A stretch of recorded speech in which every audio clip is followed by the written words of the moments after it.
All right, so I'm just going to share my screen with you. Okay.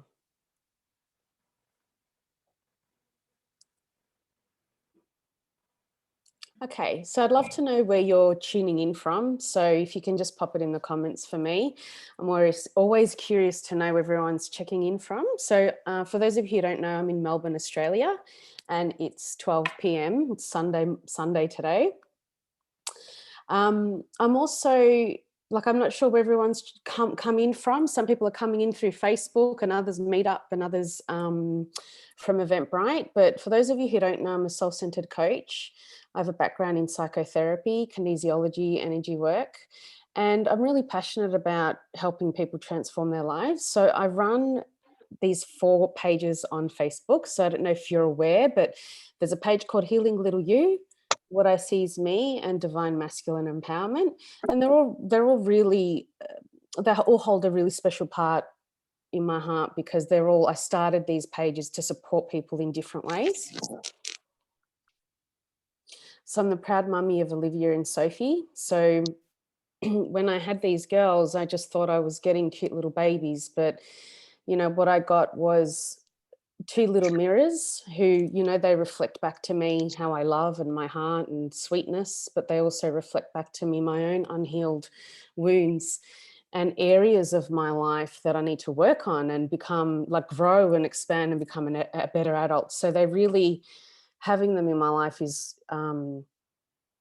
not only a blessing, and I get lots of really great cuddles, I also get a lot of awarenesses and lessons through them as well. So I want to just share with you a little bit about how I got into shadow work, and then I'll move into what etheric ties are. So I'm just going to pop you all on mute here.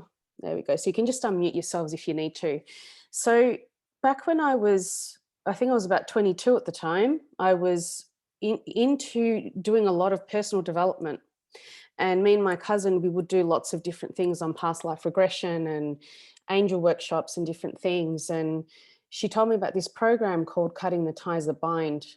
And it was all about etheric cords and how, unless we disconnect from people through these etheric cords, we will always kind of remain attached to them. So they're basically invisible cords, right?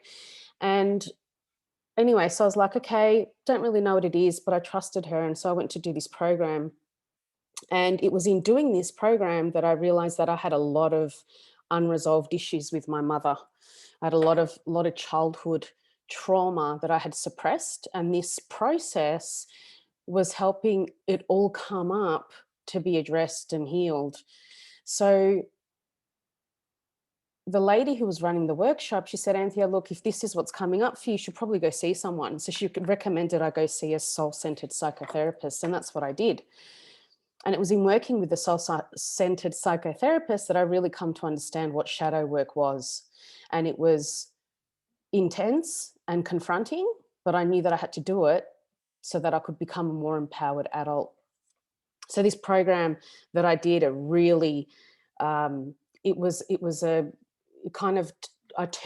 took a different turn in my life once I did this program.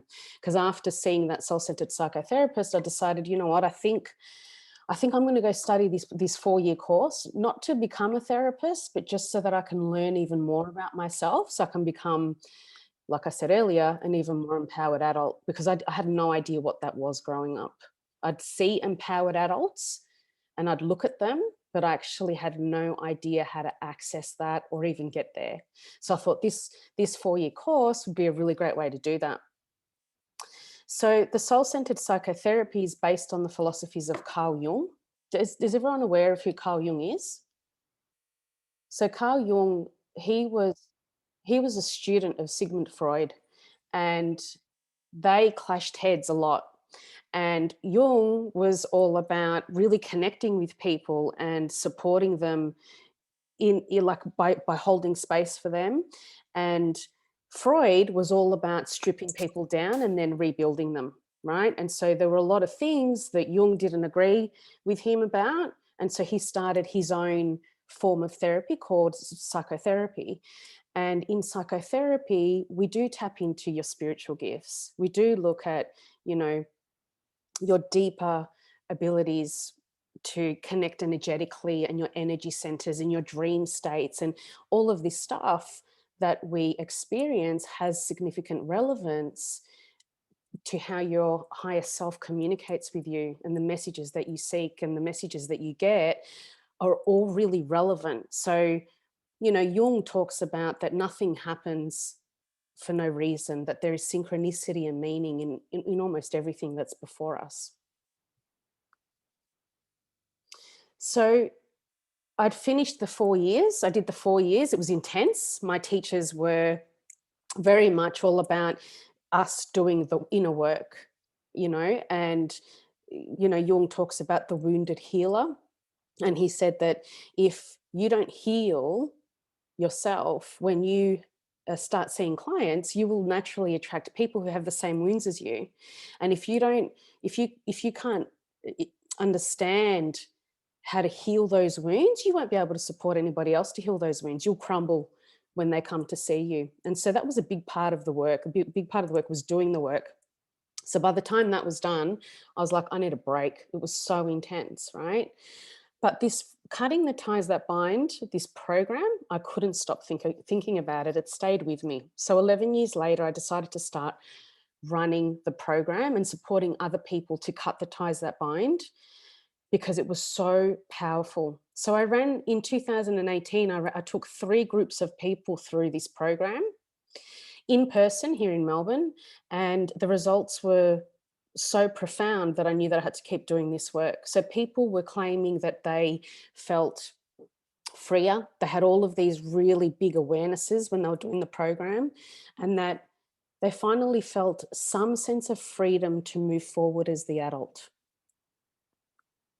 So let's talk a little bit about what etheric cords are. Okay, so we're all bound to people and things in this universe by invisible connections. These connections are called etheric cords. When we're in our mother's womb, we're literally connected to her by the cord connecting us to the placenta. So often when people are cutting the ties from mother, that can be the most challenging process, because we actually, it runs deep. This connection runs really deep. Whether you have a close relationship with your mother or not, there are cords there that bind you to her. Okay. And sometimes people have really unhealthy relationships with their mother, and this can create an energetic exchange, okay, that leaves you pulled out of your own power. It leaves you kind of living your life by somebody else's rule book. So I'll talk a little bit more about that in a sec. So once we're born, we create these cords with our father, grandmother, and grandfather, and everyone in our lives. So these cords are energetic cords that hold feelings, thoughts, emotions, and memories. So sometimes, let's say you've broken up with someone and you're heartbroken and you can't stop thinking about them. Sometimes those cords can actually just amplify those feelings. They can leave you feeling in a stuck state. Okay. So we have different types of cords with different types of people, and the energy exchange back and forth through these cords, but the energy flows back and forth between you and them. So have you ever experienced receiving a phone call from a friend just about the minute when you start to think about them? The energy would have created a high frequency of communication between the two of you through that cord. Then one of you would have said, oh my God, we're so connected. I was just thinking of you. Have you ever experienced that? I was literally just thinking of you. Like, your timing is amazing. So this is a true statement, because you are connected to these people in a beautiful way. And they don't need to be close to you. They could be on the other side of the world, and you still have this beautiful connection where you think of each other at that same time. So sometimes a connection may be unhealthy, which can lead you to feeling drained, tired, angry, and you may be feeling someone else's rules on life, like I said earlier. So if you, let me give you an example. So let's say, let's say you had a father who was really controlling, okay? And he knocked you down about everything that you did. He never told you he was proud of you. He would always criticize you. He was always picking on you. Like you could never do anything right for him, right? He was just this moody old man who was just judgmental and always looked down upon you. Now, if you still have this etheric cord connected to him, that voice, and for those of you who've done some of my other webinars with the unconscious programs, that voice can stay with you. Even after somebody has passed away, that voice, that judgment, that criticism, it stays with you, and you often are just attacking yourself in that way. Okay? Does that make sense to everyone? I'll just check the comments. So Sherman's saying yes daily. Yep. Yep. So a good way to tell if that connection is unhealthy is to really evaluate the way you feel towards the person. Yeah. And really just own the way you feel towards that person. If you feel, bitterness or anger or resentment towards that person, that's okay. Like it's about honoring how you feel about that person and just evaluating it. So if you like them, but there comes all this uncertainty and feelings of manipulation, deceit, or even fear, then chances are that you'd benefit from cutting cords that bind you to that person. Okay. So it's as if the cord can keep you stuck in a loop of pain, right? None of us ever want to feel these negative emotions towards other people. Yeah. And it's really healthy when we can actually let those feelings go or lay those feelings to rest, right? This isn't necessarily about forgiving people who have hurt you, right? But rather freeing yourself from the memory of those experiences or the toxicity of that relationship. So the energy exchange between the two of you may be dominated at times by the negative emotions of the person, and at times you may feel drained because that person would be receiving all of your positive energy. So do you ever experience that? Do you ever have an interaction with someone, whether it's even you receive a text message from them and you don't actually reply, but you actually feel drained just from receiving that? Does anyone ever experience that? Or even the thought of someone can send you into a wound or a different state or a state of anger or resentment. So just want you to have a think about this for a minute. And if you do have a piece of paper and a pen there, I just want you to think about or write down who this person is, or perhaps there's a couple of people that you feel you have this experience with. So it's really important to become aware of it and write it down. Yep. So Julie is saying yes. Yep. Okay.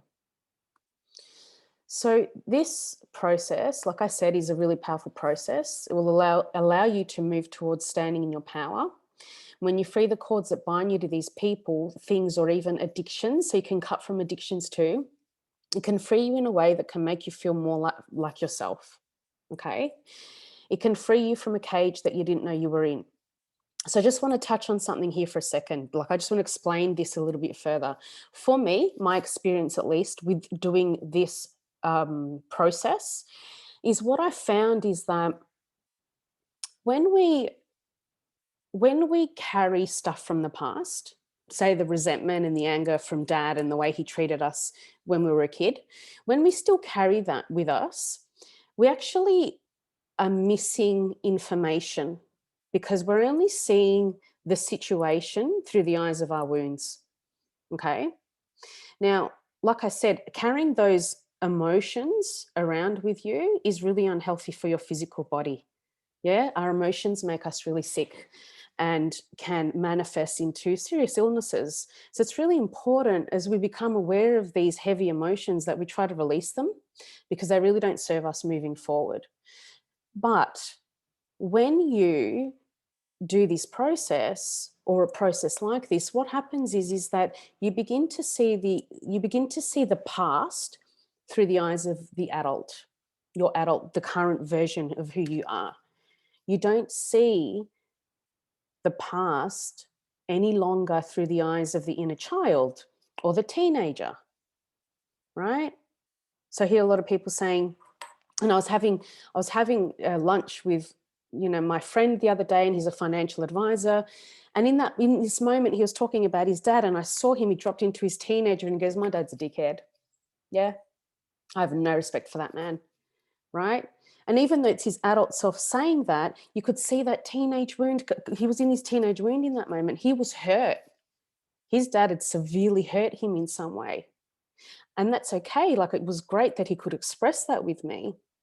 However, it's really beneficial to try and see the past in a different light, through a different perspective, because what that does is it helps you release those chains that bind you to the past, or that memory, or those wounds. It actually helps you come more into the present moment. Okay? Is that making sense to everyone? Yeah. It's not so much about forgiving people, like it's like that's later on if you choose to do that. It's more about freeing yourself from all of these experiences. Okay. I'll give you another example. Let's say you were in a relationship, a sexual relationship, and your partner was very controlling, almost reminded you of your dad, would put you down, was controlling. There was some love there, but it was very manipulative. This would be a beneficial person to cut the cords from. Yeah, especially the sexual cords. Because these cords, when they become entangled, especially sexually, they go in deeper, and they keep us in this holding pattern. That's why sometimes when we break up with someone, it can be really hard to let them go, to let that go. And it keeps us stuck in this loop of pain. Any questions so far? I'll just check the chat. So Laurie's from USA, Oregon, Sherman, Melbourne, Julissa, Brooklyn, New York. Beautiful. Okay, so let's just talk about our belief systems for a second here, okay? Because what happens is, like I said, when we get stuck in that holding pattern, that loop of pain, it keeps us in this victim mentality, and it can be really hard for us to break out of the victim mentality, because all of us are conditioned from a very young age by the system, by society, by our parents to be victims. We're not conditioned to look at the things that happen to us and go, oh, wow, okay, well, what can I learn from that? Or why did this happen for me? Or why did this unfold for me? Right? Some of us, when we do the inner work, we eventually get to that. But initially, if we're not doing the inner work, it can be really hard to do that. So again, this is the philosophies of Carl Jung, and this is what I teach my clients too. So between the ages of 0 and 6, we create our rule book. Okay, so when we come into this world, we're a blank canvas. We don't know what the rules are here. So we look to adults as if they're gods, and we create our beliefs based on the things we see adults do and the things we hear adults say. And it's in watching how they perform, how they live, that we create a set of rules. And we're like, oh, okay, so that's what you do when there's, a problem in the household, or that's what you do when a couple are arguing. You go and drink, or you run away, or whatever it is. So we absorb all of that. And that's why you hear people saying, oh, I've become just like my mother, or, oh, my dad left my mum, my husband left me, my grandfather left my grandma, because we just keep repeating history until one person decides to break that pattern. So these create the filters you see life through. Also, if you experience trauma, and remember as a child, somebody telling you that you're ugly, or telling you that your artwork was horrible, or someone judging the way you've dressed yourself, those are traumatic experiences for kids, because kids, when they come into the world, they're so sensitive, right? They're not tougher, like as we get older, we get tougher, right? But as little innocent beings, when you criticize a child, you leave a really traumatic wound in them. Yeah, some of them even start crying, and they're like, whoa, what have I done? Like, why are you judging me like that? So when we don't heal those wounds. Yeah, and some people experience bigger trauma. Some people get interfered with as kids. Yeah, some people experience losing a parent or a sibling, or even worse than that. So when we don't heal them or try to understand our wounds, we let ourselves see the whole world through our wounds. Okay, and that's where the victim mentality comes in. So it's really important, even if you don't know how to heal your wounds, that you at least begin to understand them. Yeah, you begin to understand what the wounds are. Where did they come from? Why am I so defensive? Why am I so reactive? Where does it come from? When did it start? This is the work. This is the inner work that I'm talking about, right? Because when you can understand that, that's when you can get more power around it, more control around your emotions and the way you behave and you act. So what we don't heal, it does control us, and it controls us unconsciously, and it controls us consciously too. So let's talk about victim mentality. So I use this example of this dog because, often you see dogs like this and they've just gone for a walk and they look miserable because they just want to go for another walk. But he's like sitting there moping, right? He's like, I want to just go for a walk, but he's just been on one. So he's not happy and grateful that he's just been on a walk. He's upset because he wants to go on another one. So I want you to just reflect for a second and ask yourself, if you say any of these statements when things don't go your way or when life throws a curveball at you, do you say things like, how could they do this to me? Everyone abandons me. I never got the happy outcome. Things never work out for me. There must be something wrong with me. Am I that unlovable? I don't have any money. Now I have to start all over again. These are classic victim mentality statements. And often you may not even realize that you're dropping into victim mentality. And look, it can be really hard to not go into these thought patterns if this is how you've been reacting to things for 10, 20, 30, 40 years, depending on how old you are. Yeah. So it's really important when you start to hear yourself think like this that you turn it around. Yeah. Really start to change it. How could they do this to me? Like, if that's the one, we'll just go with that one. How could they do this to me? You know, this statement is claiming that basically anything anyone does is to hurt you. When the reality is that anything anyone does and the way they do it, it's usually because of what's going on inside of them. So if someone severely hurt you, I'm not saying that's an excuse for their behavior. There's no excuse for bad behavior. But often people show up in our reality with what they can, in the way that they can. And so some people can't meet us in the way that we want them to, right? So it's really important that you start to go, and this is really hard, especially if you're hurt.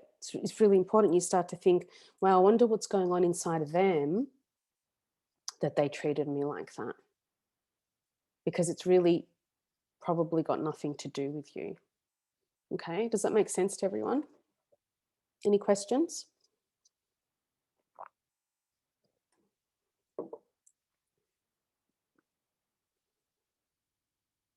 So those beliefs that we create as kids, even if they're negative beliefs, we create some positive beliefs. Like some people have grown up in happy households with empowered adults who knew how to communicate with each other and knew how to resolve issues. And so there's some kids who grew up with healthy relationships and healthy families. And so they've probably gone on to have healthy experiences in their relationships too.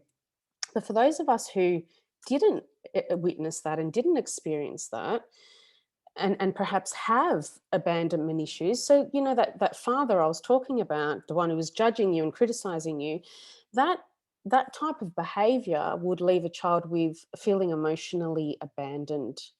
Okay, so if you experienced being emotionally abandoned as a child, you may find that in your relationships with others that you experience being abandoned, whether it's emotionally or physically. You may experience being ghosted, or you may always be the one who is being broken up with. So just something to think about, because you recreate the past to remain stuck in that loop of pain. Because unfortunately, that loop of pain, it becomes a big part of our identity.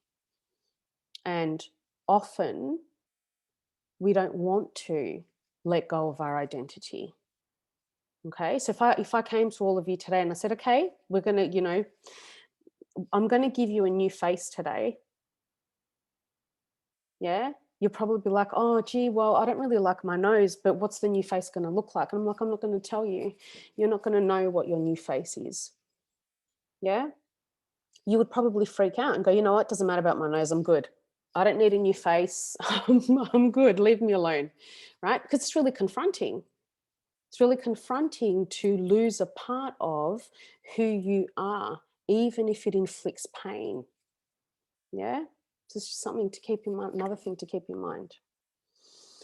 So for those of you who, I'm curious to know, like, have you met your twin flame? Did you come to this webinar today because you want to know more about, you actually want to cut cords from your twin flame? Just drop it in the comments for me. How long ago did you meet your twin flame? Just give me any information at all. So, there's a lot of different stories about twin flames and what the purpose of this relationship is. But from my understanding, and I've done a lot of research about this, from my understanding is that this is one soul that's been split into two bodies who live very similar lives. And when they come together, it's a very explosive beginning. It's a very magical and amazing start to this relationship.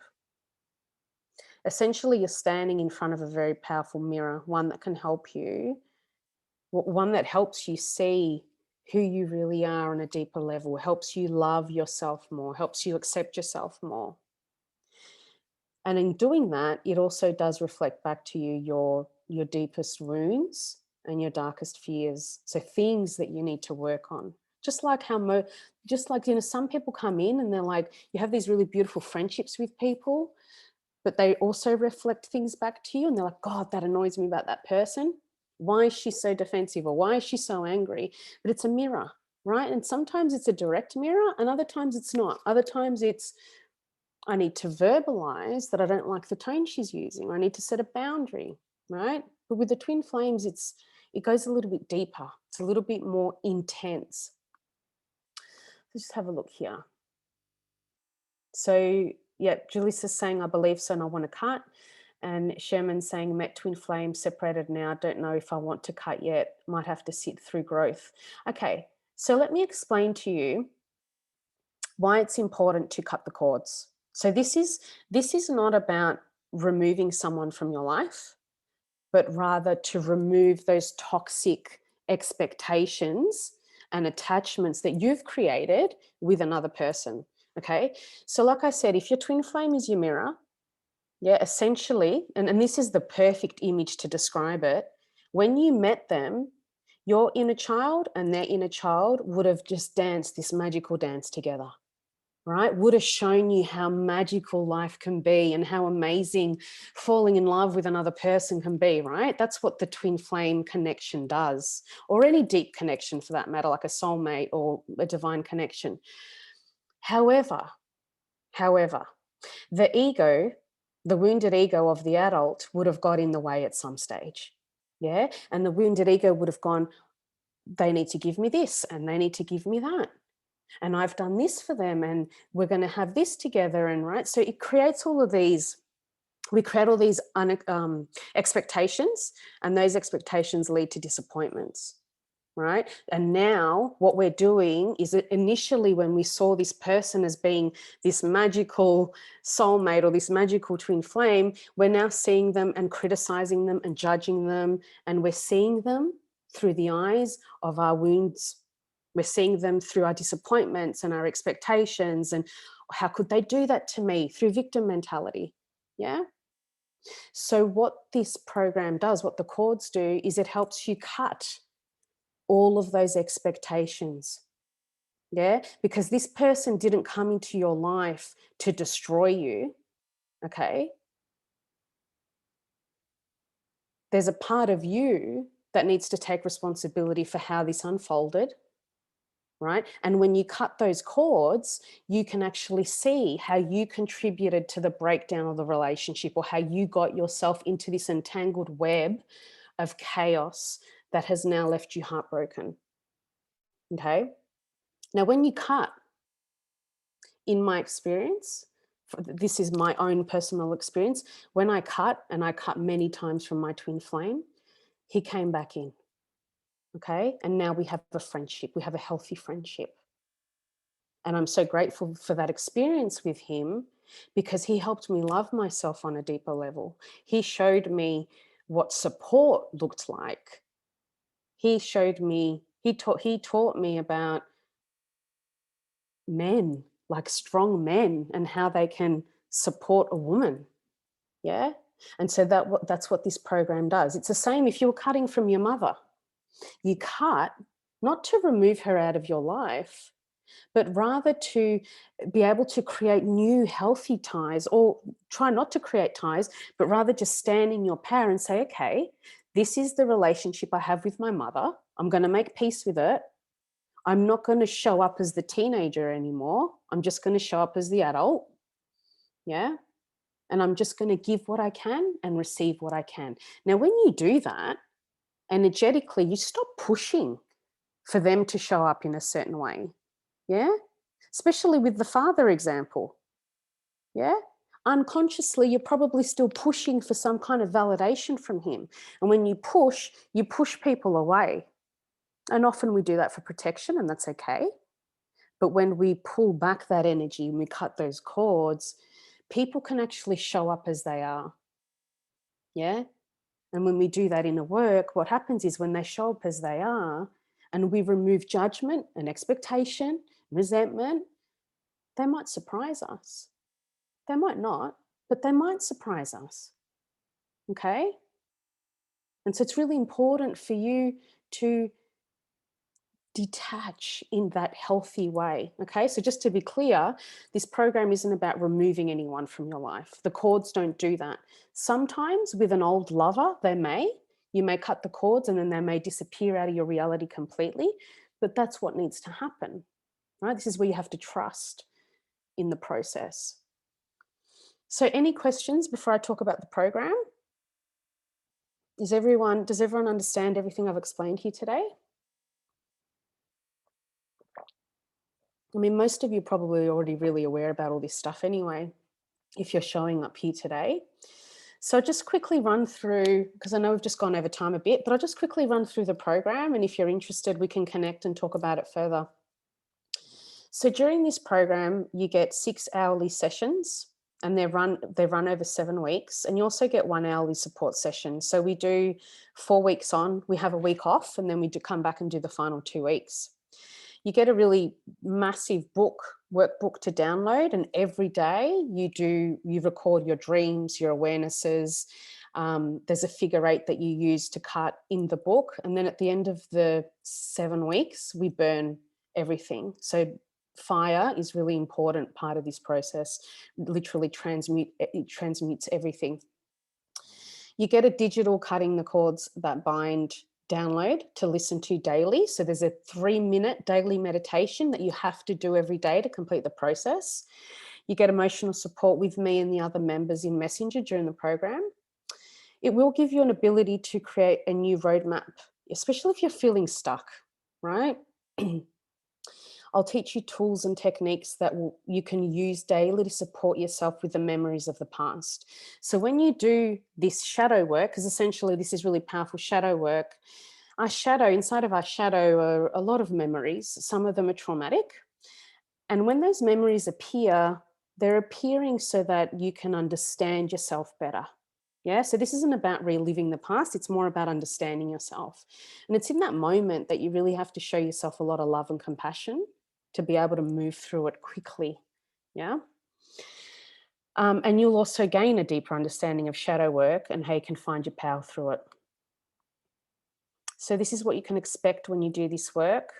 A form of spiritual purging, and that may come through releasing in your dream state, through your physical body, or even through expression as well. Okay, you'll have freedom from toxic ties, especially with your twin flame, if that's what you want, if that's who you want to cut from.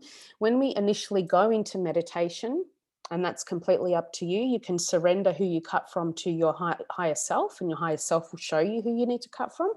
Or if you are 100% dead set certain that you want to cut from your twin flame, that's who you call in. So it will help you improve the relationship you have with yourself. There is a lot of information for you in your shadow, okay? And that's where I believe you claim your power. When you understand yourself on a deeper level, it's all in the shadow. You'll release suppressed emotions, welcome self-forgiveness and self-acceptance, and you'll have a new sense of self. So when we go into the shadow, we're actually uncovering a lot of what our unconscious programs are. Okay, so you know how I said earlier that when we're all responsible for the breakdown of what's happened to us. When you go into the shadow, you will find what these programs are, whether it's victim mentality, self-sabotage, whatever it is, it's going to come really clear to you. Okay, so the topics that we cover in this specific program are the wounded ego, the lost future. So that's grieving the future that you thought you were going to have, that you didn't have, that you're not going to have. We go into past lives. We do work on the head, right? The heart and the inner child. So I just wanted to show you this image because when you cut from someone, or whether it's your younger self or someone else, you're cutting to a huge amount of things. It's not just that one person that you're cutting from. You're cutting from, like I said, a whole bunch of things, expectations, emotions. There's a whole range of things that you cut from. Okay, so normally for this program and the amount of time that is involved in it, I usually charge $397, but today I'm charging $197 USD. So these are the course dates. They're all on my website. So what I'm going to do is I'm going to stop sharing and I'm going to send you the link if you are interested in attending the program. So let me just stop that there. All of the sessions are recorded. So if you miss one, you get them all emailed to you so that you can watch them anytime and you can repeat the process over and over again as many times as you like. Okay, so I'm just going to pop the link in here. If you do want to have a conversation about this, you can message me on Facebook under Anthea Spark. That's the quickest way to get in touch with me, or you can email me and I'll just pop my email in the comments here too.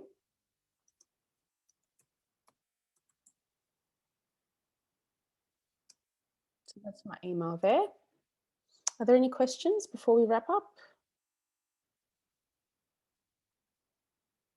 No? Okay. Well, thank you all for spending your Sunday morning, Saturday night with me. Sending you all lots of love. And I'll look forward to speaking to you all again real soon. Bye, everyone.